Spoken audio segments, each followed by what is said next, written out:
আল্লাহকে তোমাদের রব হিসেবে মেনে নাও।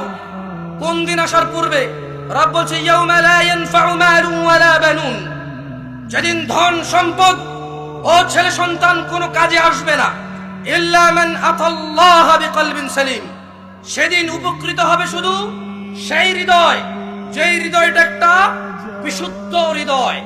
জেনে রাখো মাদারপুরের মানুষ, ইয়াউমা লা ইয়ানফাউ মালুন ওয়ালা বানুন, কিয়ামতের দিনে তোমার সম্পদ, তোমার ছেলে মেয়ে তোমার কোনো কাজে আসবে না, ইল্লা মান আতাল্লাহ বিকলবিন সালিম।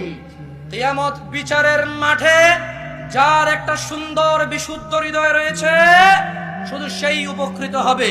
ওয়া উজলিফাতিল জান্নাতু লিল মুত্তাকিন, যারা আল্লাহকে পৃথিবীতে ভয় পেয়েছে, সুদ খায়নি, জিনার কাছেও যায়নি, মদ খায়নি, সালাত তরক করেনি, যারা জুয়া খেলেনি, যারা অন্যায় অপরাধ থেকে নিজেকে বাঁচিয়ে রেখেছে এই ভয়ে যে তারা যদি অন্যায় করে, তারা যদি অপরাধ করে, তাদের রব তাদেরকে পাকড়াও করবে। আর তারা যদি অপরাধ করেও ফেলে, ভুল বশত লোভে পড়ে, সমস্যায় পড়ে, নিজের কুপ্রবৃত্তির ফান্দে পড়ে, তখন তারা সঙ্গে সঙ্গে ইস্তিগফার করে রবের কাছে ক্ষমা চেয়ে নিচ্ছে যারা।